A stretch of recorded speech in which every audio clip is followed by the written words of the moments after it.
भारत माता की। भारत माता की। भारत माता की। बजरंग बली की। बजरंग बली की। आंजनेय स्वामी की। आंजनेय स्वामी की। बल्लारिया ನನ್ನ ಸಹೋದರ ಸಹೋದರಿಯರಿಗೆ नमस्कारಗಳು। मां दुर्गा और कुमार स्वामी मंदिर को मेरा श्रद्धापूर्वक प्रणाम। इस पूरे क्षेत्र को आंजनेय स्वामी का विशेष आशीर्वाद प्राप्त है। यहां हनुमान जी हुलीकुंटेराया स्वामी उस रूप में विराजे हैं। मैं उनको भी शत शत प्रणाम करता हूं। आप सभी इतनी बड़ी संख्या में बीजेपी को आशीर्वाद देने के लिए आए हैं। मैं आप सभी का बहुत बहुत अभिनंदन करता हूं। और कल इतनी बारिश थी, यहां सारी कठिनाइयां थी, उसके बावजूद भी इतनी बड़ी तादाद में आपका आशीर्वाद देने के लिए आना और ये जो जोश है, ये जो उमंग है, ये दिखाता है कि चुनाव के नतीजे क्या आने वाले हैं। ತಾಯಿ ದುರ್ಗೆಗೆ ಮತ್ತು ಕುಮಾರಸ್ವಾಮಿ ಮಂದಿರಕ್ಕೆ ಶ್ರದ್ಧಾಪೂರ್ವಕವಾದಂತಹ ನಮಸ್ಕಾರಗಳು। ಇದು ಹನುಮಂತನ ವಿಶೇಷ ಆಶೀರ್ವಾದವನ್ನು ಪಡೆದಂತಹ ಕ್ಷೇತ್ರ। ಇಲ್ಲಿ ಹನುಮಂತ ದೇವರು ಹುಲಿಕುಂಟೆ ರಾಯನ ರೂಪದಲ್ಲಿ ವಿರಾಜಮಾನರಾಗಿದ್ದಾರೆ। ನಾನು ಅವರಿಗೂ ನಮನ ಮಾಡುತ್ತೇನೆ। ತಾವೆಲ್ಲರೂ ಇಷ್ಟೊಂದು ದೊಡ್ಡ ಸಂಖ್ಯೆಯಲ್ಲಿ ಬಿಜೆಪಿಗೆ ಆಶೀರ್ವಾದ ಮಾಡಲು ಬಂದಿದ್ದೀರಿ। ನಾನು ನಿಮಗೆಲ್ಲರಿಗೂ ತುಂಬಾ ಅಭಿನಂದನೆಗಳನ್ನು ಸಲ್ಲಿಸುತ್ತೇನೆ। ನಿನ್ನೆಯ ಭಾರೀ ಮಳೆಯ ಹೊರತಾಗಿಯೂ ಇಷ್ಟೊಂದು ದೊಡ್ಡ ಸಂಖ್ಯೆಯಲ್ಲಿ ಬಂದಿರುವ ನಿಮಗೆ, ನೀವು ತೋರುತ್ತಿರುವಂತಹ ಉತ್ಸಾಹಕ್ಕೆ ಶತ ಶತ ಪ್ರಣಾಮಗಳು। बंधु भगिनीरे, आजादी के बाद से ही कांग्रेस ने देश की व्यवस्थाओं के साथ ही देश की राजनीति को भी भ्रष्ट करने का काम किया है।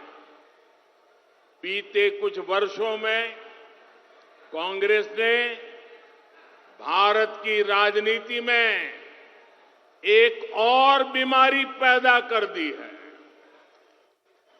चुनाव जीतने के लिए कांग्रेस पैसों के दम पर,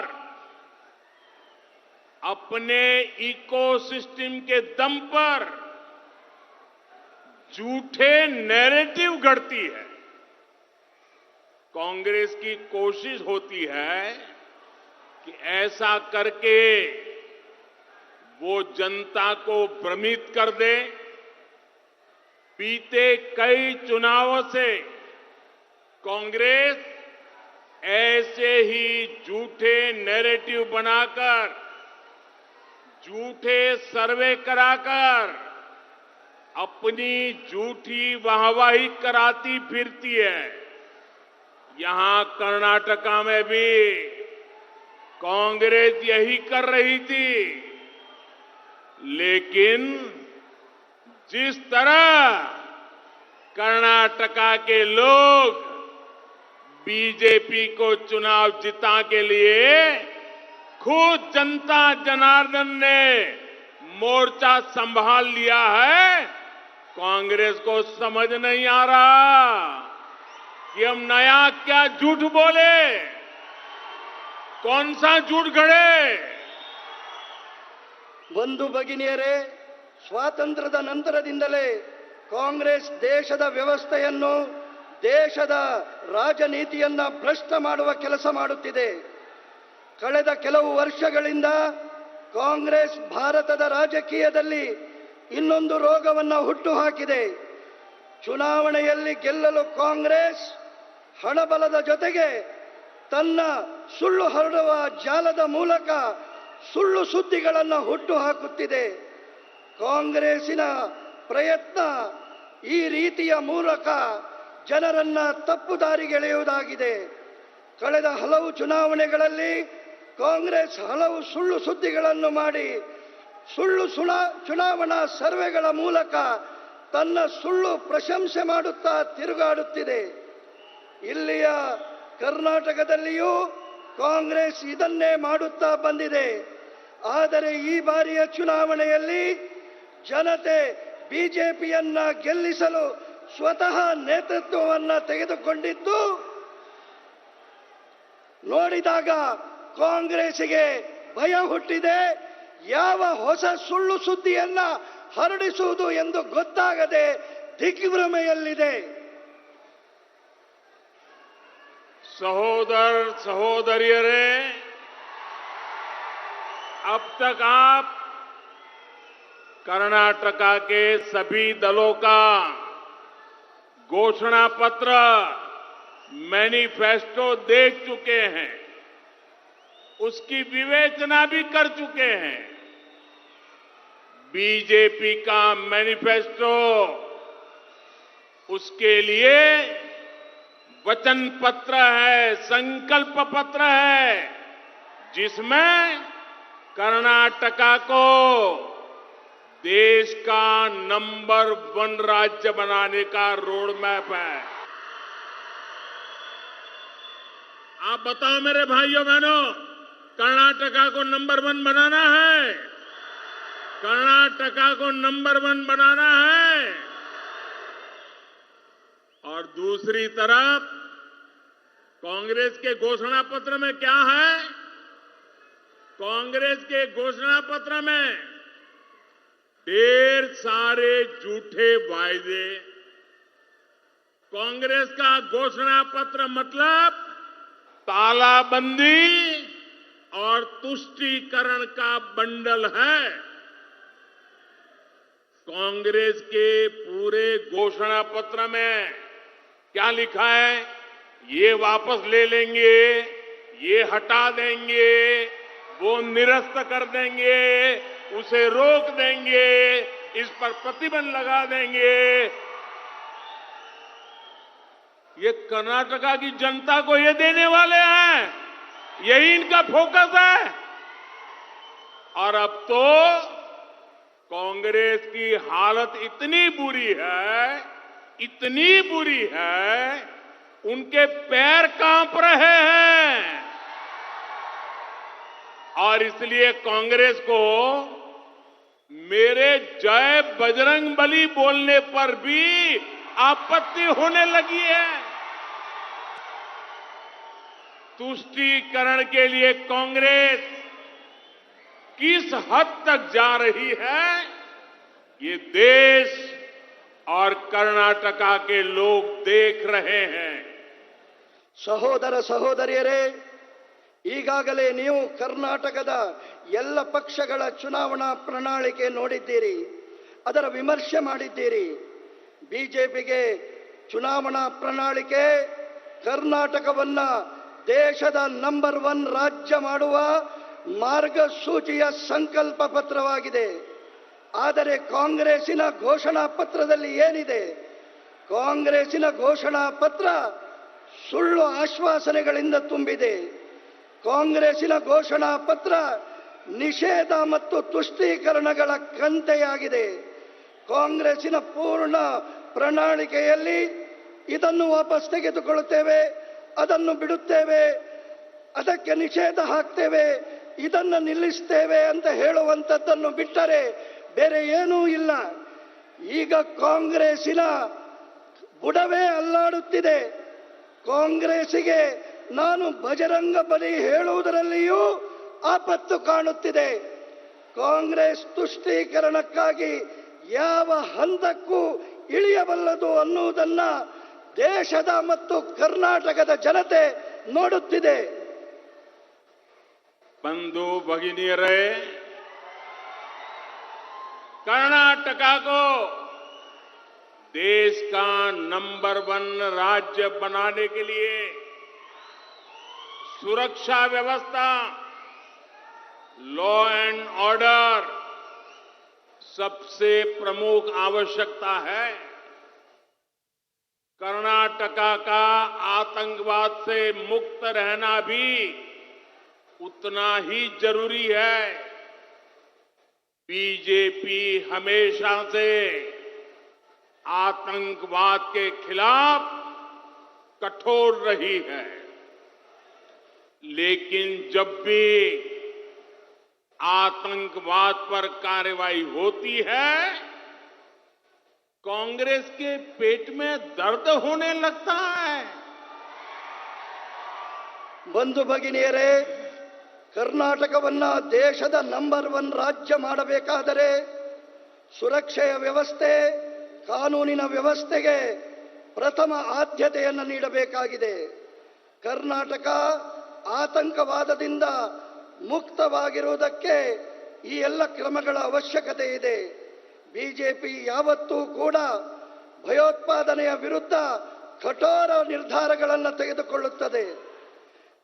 ಆದರೆ ಯಾವಾಗೆಲ್ಲ ಕಠಿಣವಾದಂತಹ ಕ್ರಮವನ್ನ ಭಯೋತ್ಪಾದನೆಯ ವಿರುದ್ಧ ತೆಗೆದುಕೊಂಡಾಗ ಕಾಂಗ್ರೆಸ್ಸಿಗೆ ಹೊಟ್ಟೆಯಲ್ಲಿ ನೋವು ಪ್ರಾರಂಭವಾಗುತ್ತದೆ.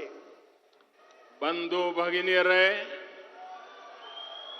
आज पूरा विश्व आतंकवाद के खतरे से चिंतित है. भारत में भी हम कई बार आतंकियों के दुष्कर्मों को झेल चुके हैं.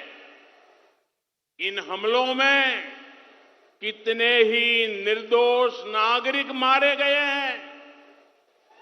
आतंकवाद मानवता विरोधी है. आतंकवाद जीवन मूल्य विरोधी है और आतंकवाद विकास विरोधी भी है. मैं ये देखकर हैरान हूं कि अपनी वोट बैंक की खातिर कांग्रेस ने आतंकवाद के सामने घुटने टेक दिए हैं. ऐसी पार्टी क्या कभी भी कर्नाटका की रक्षा कर सकती है? कर्नाटका की रक्षा कांग्रेस कर सकती है? कर्नाटका के नागरिकों की रक्षा कर सकती है? भाइयों बहनों, आतंक के माहौल में यहां के उद्योग, यहां की आईटी इंडस्ट्री, यहां की खेती किसानी, यहां की गौरवमयी संस्कृति, सब कुछ तबाह हो जाएगी. वोट बैंक के डर की वजह से आज कांग्रेस आतंकवाद के खिलाफ एक शब्द बोलने की भी हिम्मत खो चुकी है. वोट बैंक की इसी राजनीति की वजह से कांग्रेस ने आतंकवाद को पाला पोसा और उसे पनाह दी. बदलते हुए इस समय में आज आतंकवाद का स्वरूप भी बदल रहा है. स्मगलिंग हो, ड्रग्स का कारोबार हो, सांप्रदायिक उन्माद हो, अब सबके तार कहीं न कहीं आतंकवाद से जुड़ते हैं। बीते कुछ वर्षों में आतंक का एक और स्वरूप, भयानक स्वरूप पैदा हो गया है। स्नेहतिरे, बम, बंदूक और पिस्तौल की आवाज तो सुनाई देती है, लेकिन समाज को भीतर से खोखला करने की आतंकी साजिश की कोई आवाज नहीं होती। कोर्ट तक ने आतंक के इस स्वरूप पर चिंता जताई है। ऐसी ही आतंकी साजिश पर बनी फिल्म केरला स्टोरी, ये केरला स्टोरी की इन दिनों काफी चर्चा है। कहते हैं केरला स्टोरी सिर्फ एक राज्य में हुई आतंकवादियों की छद्म नीतियों की साजिशों पर आधारित है। देश का इतना खूबसूरत राज्य,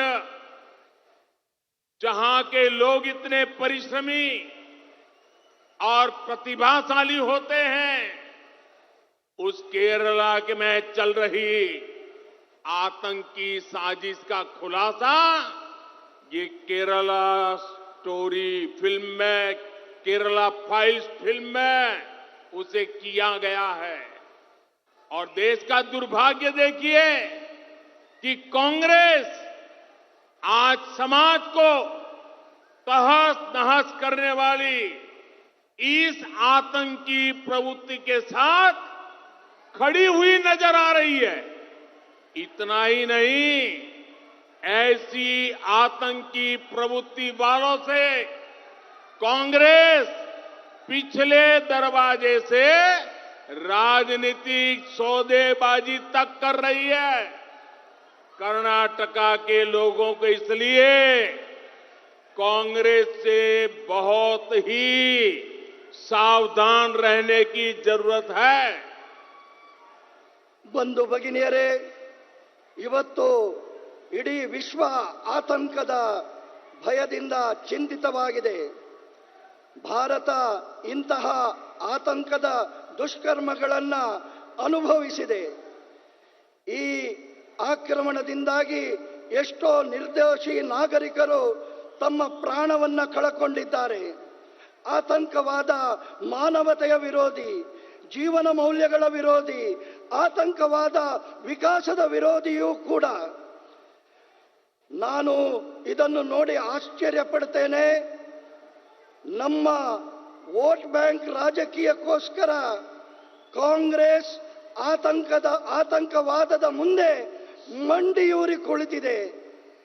ಈ ಪಾರ್ಟಿ ಕರ್ನಾಟಕದ ರಕ್ಷಣೆ ಮಾಡುವುದಕ್ಕೆ ಸಾಧ್ಯವಿದೆಯಾ?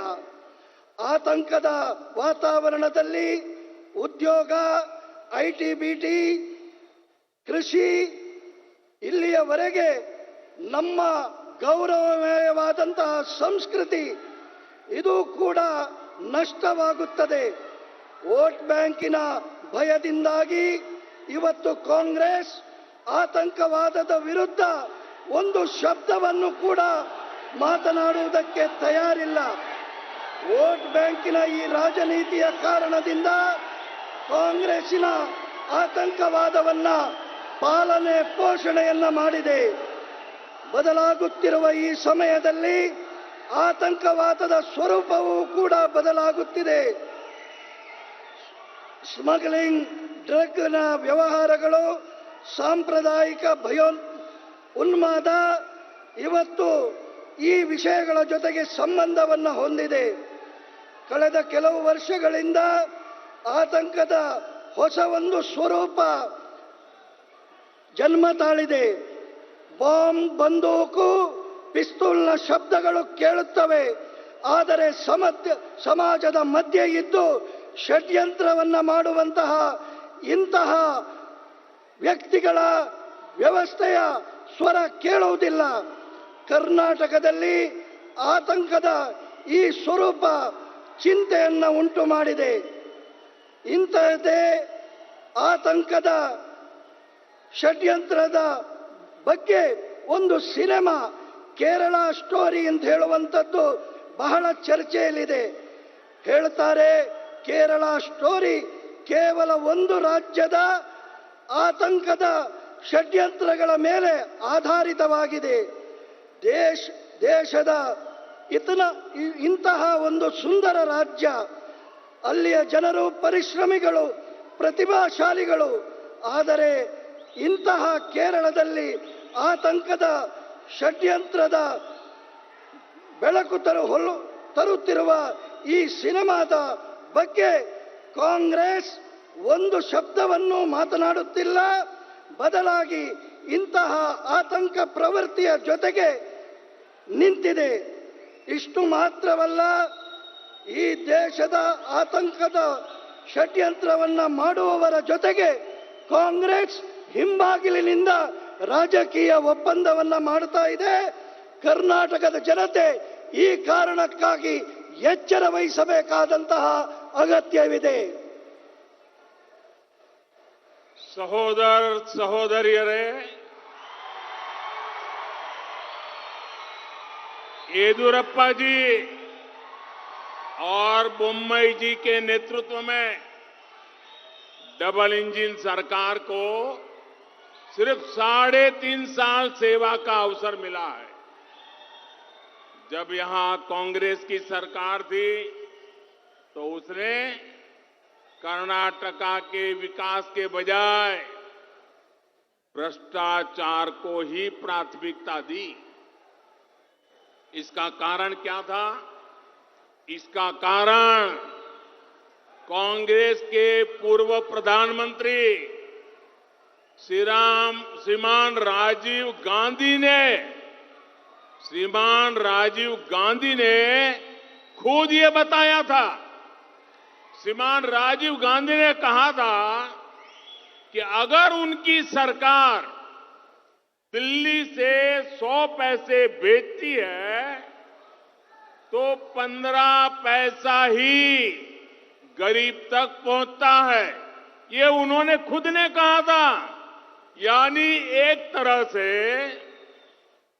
उन्होंने खुद ही मान लिया था कि कांग्रेस 85% कमीशन वाली पार्टी है।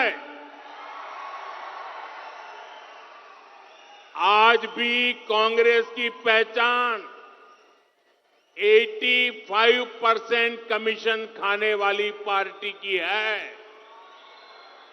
कांग्रेस की इसी संस्कृति ने कर्नाटका का बहुत नुकसान किया है।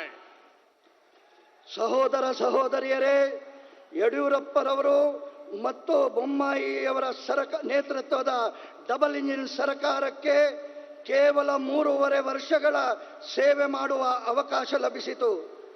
ಇಲ್ಲಿ ಕಾಂಗ್ರೆಸ್ ಸರ್ಕಾರ ಇತ್ತು. ಕರ್ನಾಟಕದ ವಿಕಾಸದ ಬದಲಾಗಿ ಭ್ರಷ್ಟಾಚಾರಕ್ಕೆ ಪ್ರಾಥಮಿಕತೆ ನೀಡಿತು. ಇದರ ಕಾರಣ ಏನು? ಇದರ ಕಾರಣ ಕಾಂಗ್ರೆಸ್ಸಿನ ಪೂರ್ವ ಪ್ರಧಾನಮಂತ್ರಿ ರಾಜೀವ್ ಗಾಂಧಿಯವರೇ ಸ್ವತಃ ಹೇಳಿದ್ರು. ಅವರು ಹೇಳಿದ್ರು, ಡೆಲ್ಲಿಯಿಂದ ನನ್ನ ಸರ್ಕಾರ 100 ಪೈಸೆಯನ್ನ ಕಳಿಸಿದರೆ ಅದು ಬಡವನಿಗೆ ತಲುಪುವಾಗ ಕೇವಲ 15 ಪೈಸೆ ಆಗಿರುತ್ತದೆ. ಅದರ ಅರ್ಥ ಅವರು ಸ್ವತಃ ಕಾಂಗ್ರೆಸ್ ಪಾರ್ಟಿ 85% ಕಮಿಷನ್ ತೆಗೆದುಕೊಳ್ಳುವ ಪಾರ್ಟಿ ಅಂತೇಳಿ ಒಪ್ಪಿಕೊಂಡಿದ್ದರು. ಇವತ್ತು ಕೂಡ 85% ಕಮಿಷನ್ ತಿನ್ನುವಂತಹ ಪಾರ್ಟಿ ಕಾಂಗ್ರೆಸ್ ಆಗಿದೆ. ಕಾಂಗ್ರೆಸ್ಸಿನ ಈ ಸಂಸ್ಕೃತಿಯ ಕಾರಣಕ್ಕೆ ಕರ್ನಾಟಕ ಬಹಳ ನಷ್ಟವನ್ನು ಅನುಭವಿಸಿದೆ. बंधु भगिनियरे, यहां बहुत बड़ी संख्या में बंजारा लंबानी समाज वाल्मीकि समाज और दूसरे एससी, एसटी, ओबीसी वर्ग के साथी भी मौजूद हैं। कांग्रेस ने तो आपको अभाव और अपमान के सिवाय कुछ नहीं दिया। टॉयलेट का अभाव, पक्के घर का अभाव, पानी का अभाव, अस्पताल में इलाज का अभाव, शिक्षा का अभाव। बीते 9 वर्षों से आपका ये बेटा जो दिल्ली में बैठा है, आपका ये सेवक इस अभाव को दूर करने के लिए निरंतर प्रयास कर रहा है। आज इन परिवारों को पक्के घर में टॉयलेट, घर में बिजली, घर में पानी, मुफ्त राशन, मुफ्त इलाज, ऐसी हर सुविधा मिल रही है। सिर्फ 3.5 साल में ही डबल इंजन सरकार ने बल्लारी के करीब 1.5 लाख, सिर्फ बल्लारी की बात कर रहा हूं, सिर्फ बल्लारी के करीब 1.5 लाख ग्रामीण परिवारों को नल से जल दिया है।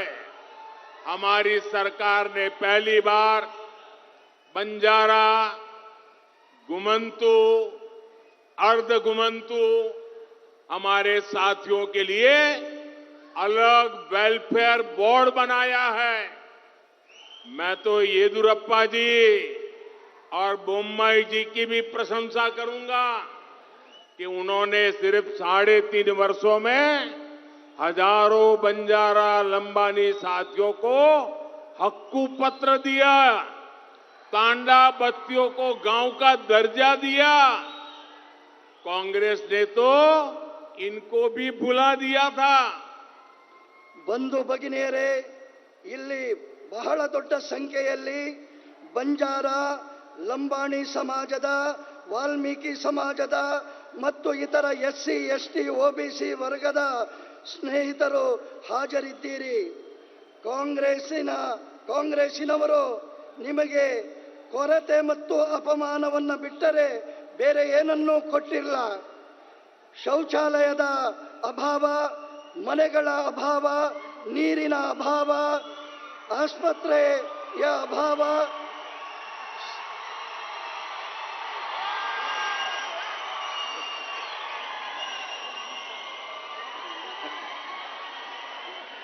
ಶಿಕ್ಷಣದ ಅಭಾವ. ಕಳೆದ 9 ವರ್ಷಗಳಿಂದ ದೆಹಲಿಯಲ್ಲಿರುವ ನಿಮ್ಮ ಮನೆಯ ಮಗ, ನಿಮ್ಮ ಸೇವಕ ಈ ಕೊರತೆಗಳನ್ನು ದೂರ ಮಾಡುವುದಕ್ಕೆ ನಿರಂತರ ಪ್ರಯಾಸವನ್ನು ಮಾಡುತ್ತಾ ಇದ್ದೇನೆ. ಈಗ ಪ್ರತಿಯೊಂದು ಕುಟುಂಬಕ್ಕೆ ಸುದೃಢವಾದ ಮನೆ, ಶೌಚಾಲಯ, ವಿದ್ಯುತ್ತು, ನೀರು, ಉಚಿತ ರೇಷನ್, ಉಚಿತ ಚಿಕಿತ್ಸೆ, ಇಂತಹ ಪ್ರತಿಯೊಂದು ಅಗತ್ಯಗಳನ್ನು ಪೂರೈಕೆ ಮಾಡ್ತಾ ಇದ್ದೇವೆ. ಕೇವಲ 3.5 ವರ್ಷಗಳಲ್ಲಿ ಡಬಲ್ ಇಂಜಿನ್ ಸರ್ಕಾರ ಕೇವಲ ಬಳ್ಳಾರಿಗೆ ಸುಮಾರು 1.5 ಲಕ್ಷ ಗ್ರಾಮೀಣ ಮನೆಗಳಿಗೆ ನಲ್ಲಿ ನೀರಿನ ವ್ಯವಸ್ಥೆಯನ್ನು ಕೊಟ್ಟಿದೆ. ನಮ್ಮ ಸರ್ಕಾರ ಬರುವುದರ ಮೊದಲು ಬಂಜಾರ, ಅಲೆಮಾರಿ, ಅರೆ ಅಲೆಮಾರಿ ಸ್ನೇಹಿತರಿಗೆ ನಮ್ಮ ಸರ್ಕಾರ ಬೇರೆಯೇ ಕಲ್ಯಾಣಕ್ಕಾಗಿ ನಿಗಮವನ್ನು ಮಾಡಿದೆ. ನಾನು ಯಡಿಯೂರಪ್ಪ ಮತ್ತು ಬೊಮ್ಮಾಯಿ ಸರ್ಕಾರಕ್ಕೆ ಅಭಿನಂದನೆಗಳನ್ನು ಸಲ್ಲಿಸುತ್ತೇನೆ. ಅವರು ಕಳೆದ 3.5 ವರ್ಷಗಳಲ್ಲಿ ಬಂಜಾರ, ಲಂಬಾಣಿ ಸಮಾಜದ ಜನರಿಗೆ ಹಕ್ಕುಪತ್ರವನ್ನು ನೀಡಿದ್ದಾರೆ. ತಾಂಡಾ ಮತ್ತು ಬಸ್ತಿಗಳಿಗೆ ಗ್ರಾಮದ ದರ್ಜೆಯನ್ನು ನೀಡಿದ್ದಾರೆ. ಕಾಂಗ್ರೆಸ್ ಅಂತೂ ಇವರೆಲ್ಲರನ್ನ ಮರೆತು ಬಿಟ್ಟಿತ್ತು. अभी मेरा बहुत पुराना दोस्त श्री रामुलू ने मुझे बताया कि मैं हिंदी में ही भाषण करूं, ट्रांसलेशन की जरूरत नहीं है। आप सब सहमत हैं? आप सब सहमत हैं? हम तो जनता जनार्दन के सेवक हैं। आपका हुक्म हमारे सर आंखों पर।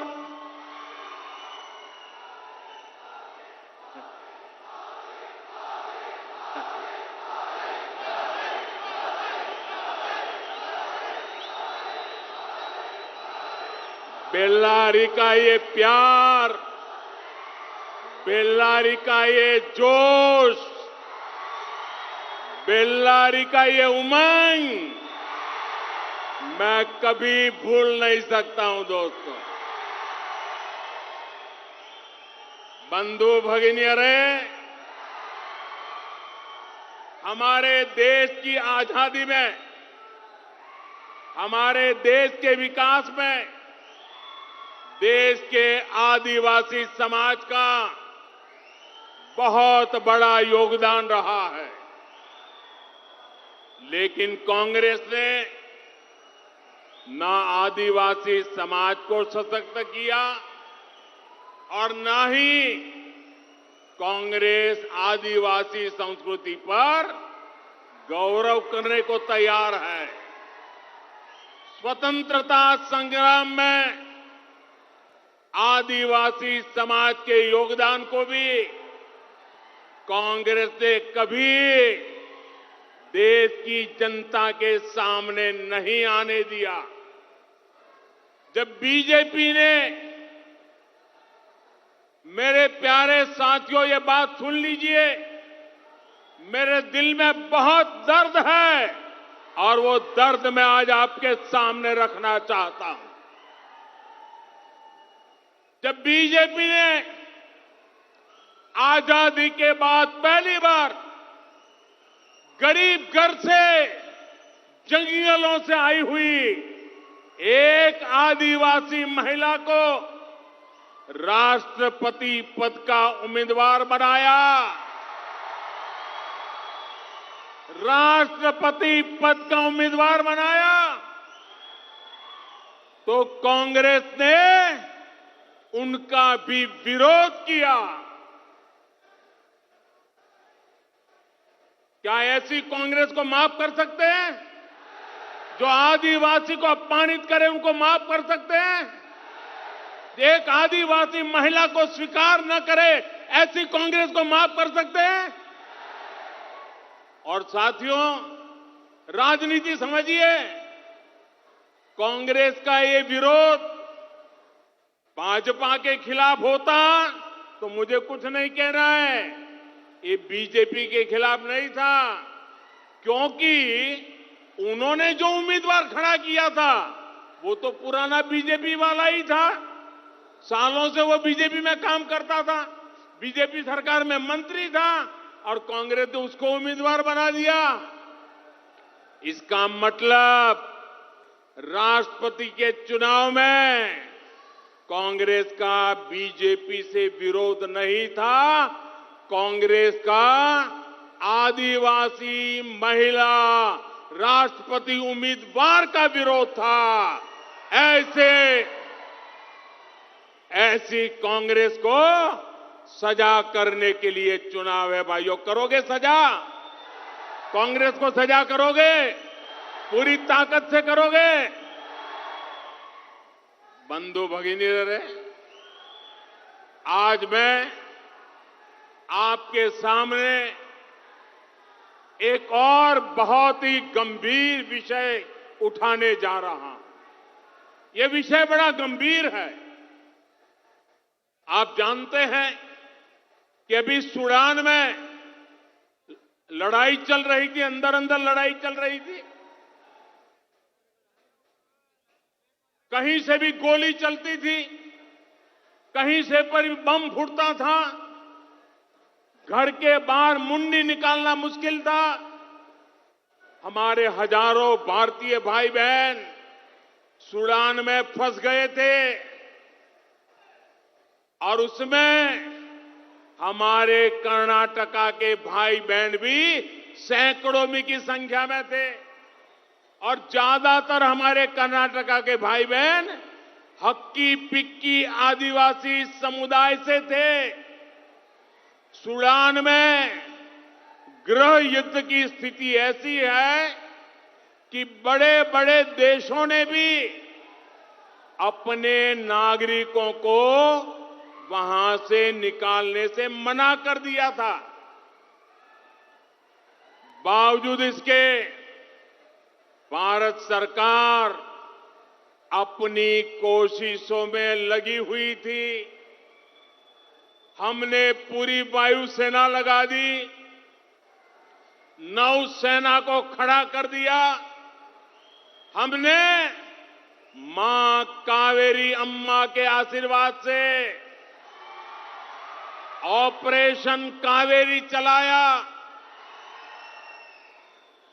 हम ऐसी ऐसी जगहों से हमारे भारत के भाइयों बहनों को वापस लाए जहां विमान तक उतरना मुश्किल हो रहा था। कहो भाइयों बहनों, ये कठिन काम था कि नहीं था? हमारे लोगों की जान खतरे में थी कि नहीं थी? हम उनको बड़ी मुश्किल से ले आए। लेकिन ऐसे मुश्किल समय में कांग्रेस ने देश का साथ नहीं दिया। कांग्रेस ने जानते बुझते सूडान में फंसे भारतीयों को वहां के उपद्रवियों के सामने एक्सपोज कर दिया। और कांग्रेस पता नहीं क्या चाहती थी। अगर सूडान में भारतीयों के साथ कोई अनहोनी घटना घट जाए तो कर्नाटका में राजनीति की रोटी सिक जाए। ऐसे गंदे विचार लेकर के कोई पार्टी कर्नाटका के नागरिकों को सूडान में मुसीबत में डाल दे, बयानबाजी करके डाल दे।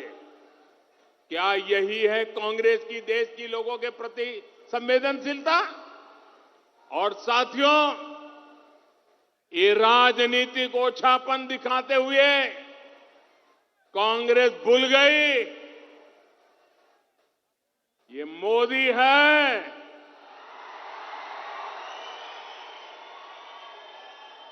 ये मोदी अपने देशवासियों को संकट में देख किसी भी हद से गुजर सकता है।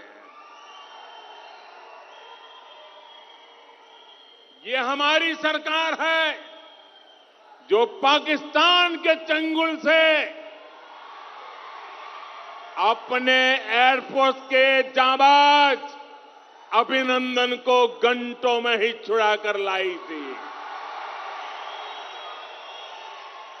ये हमारी सरकार है जो इराक में 50 जितनी नर्सों को सुरक्षित भारत लेकर आई थी।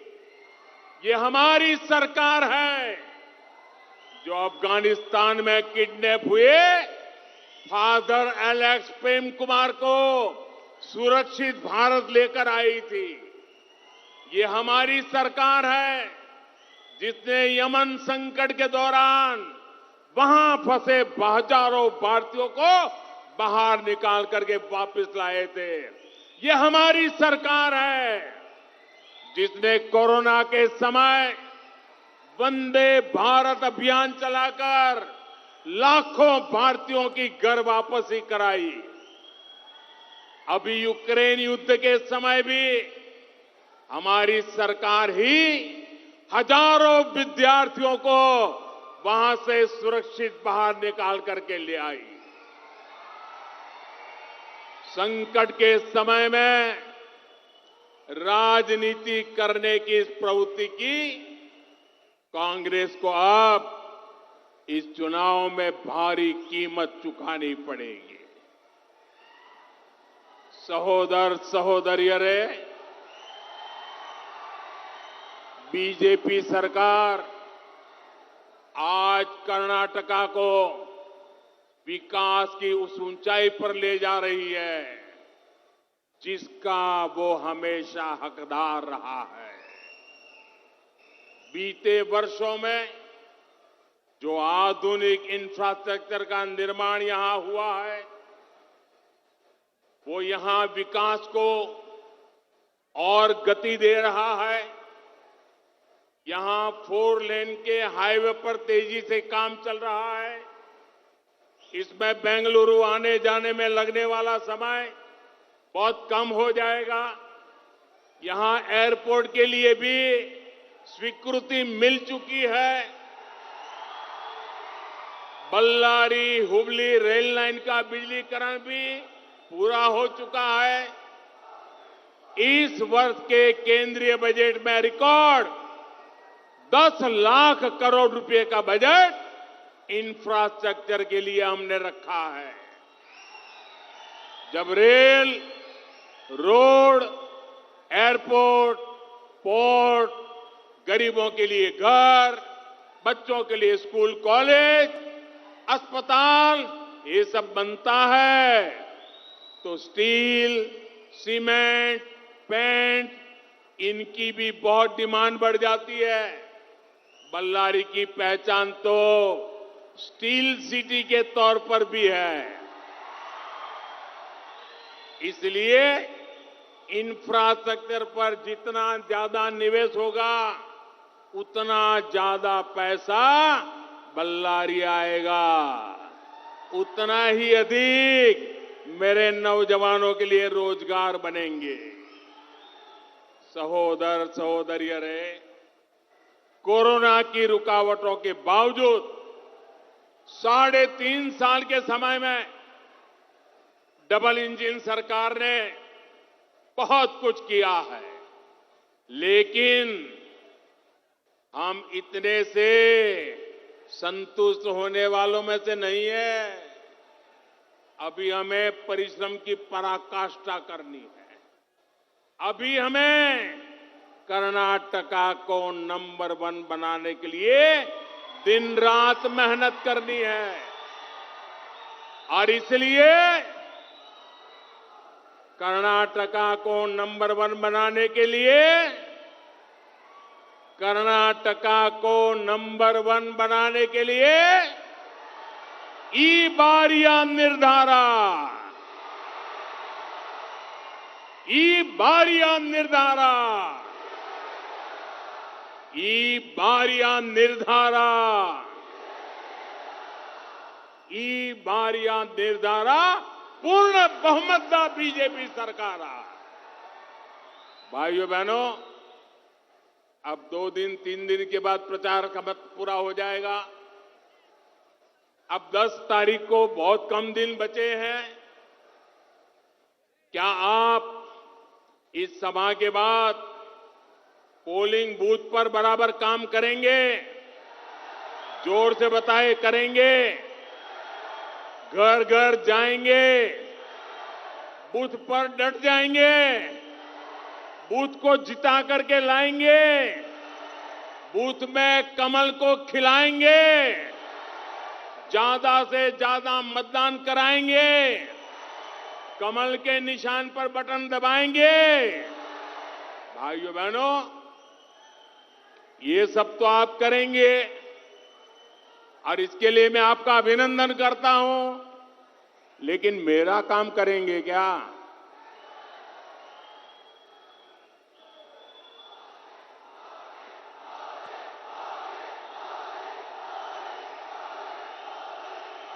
आप बताइए, मेरा काम करेंगे? सब लोग हाथ ऊपर करके मुझे बताइए, मेरा एक काम करेंगे? पूरी ताकत से बताइए, करेंगे? पक्का करेंगे? देखिए, मेरा एक काम करना है, घर घर जाना और मतदाताओं को मिलकर के हाथ जोड़ करके उनको कहना कि मोदी जी बेल्लारी आए थे, मोदी जी बेल्लारी आए थे, और उन्होंने, मोदी जी ने आपको नमस्कार भेजा है। मोदी जी ने आपको प्रणाम भेजा है। ये मेरा प्रणाम पहुंचाओगे? मेरा नमस्कार पहुंचाओगे? घर घर जाकर के पहुंचाओगे? एक एक व्यक्ति को पहुंचाओगे? मेरा नमस्कार जब पहुंचाओगे, मेरा प्रणाम जब पहुंचाओगे, तो वो सब लोग मुझे आशीर्वाद देंगे। और जब बेल्लारी के लोगों का मुझे आशीर्वाद मिलेगा ना, तो मुझे भी स्टील जैसी ताकत मिल जाएगी और मैं उस ताकत से आपकी ज्यादा से ज्यादा सेवा कर पाऊंगा। तो मेरा नमस्कार पहुंचाओगे? मेरा प्रणाम पहुंचाओगे? बोलो भारत माता की, भारत माता की, भारत माता की, बजरंग बली की, बजरंग बली की, बजरंग बली की। बहुत बहुत धन्यवाद।